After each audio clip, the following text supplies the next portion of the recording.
लोकसभेच्या निवडणुकीनंतर गोंदिया जिल्ह्यात काँग्रेसचे प्राबल्य वाढले असून गोंदिया जिल्ह्याच्या 4ही विधानसभांवर काँग्रेस उमेदवार उभे करण्याच्या दृष्टीने एक आढावा बैठक गोंदिया शहरामध्ये आयोजित करण्यात आली होती।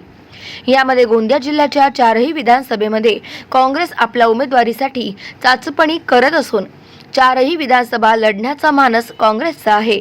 तर दुसरीकडे उभाटा शिवसेना यांनी सुद्धा आपण गोंदिया जिल्ह्यातील 4ही विधानसभा लढणार आहोत, त्यासाठी 4ही विधानसभेमध्ये मोर्चे बांधणी सुरू केली आहे। त्यामुळे जिल्ह्यात महाविकास आघाडीमध्ये बिघाडी होण्याचे संकेत दिसत आहे। महाराष्ट्र प्रदेश काँग्रेसच्या सूचनेनुसार ॲडव्होकेट अभिजित वंजारी जे ज्येष्ठ नेते आहेत काँग्रेसचे आणि त्यांना निरीक्षक म्हणून गोंदियाला पाठवण्यात आलेलं होतं, त्यांनी बैठक घेऊन सगळ्या स्थानिक कार्यकर्त्यांच्या भावना जाणून घेतल्या। 4ही विधानसभेमधील काँग्रेसचे कार्यकर्ते आणि नेते मंडळी, प्रमुख नेते मंडळी त्या ठिकाणी उपस्थित होते।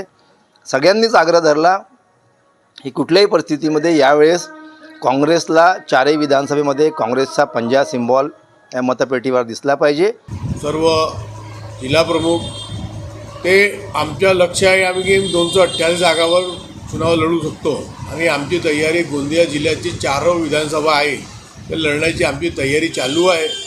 पण जे पक्षप्रमुख आम्हाला आदेश देणार ते आदेशप्रमाणे आम्ही काम करू आणि ज्या साहेबांच्या आदेशप्रमाणे आमचे गोंदिया जिल्ह्याची 4 विधानसभा आहे, 4 विधानसभामध्ये आमची मोर्चे बांधणी चालू आहे आणि लढण्याची आमची पूर्ण तयारी चालू आहे। आणि जे आमचे नेते महाविकास आघाडीमध्ये जे आमच्या चालू आहे त्यामध्ये जे आमचे पक्षप्रमुख त्यांचे जे आदेश होणार ते आदेशप्रमाणे आम्ही काम करू।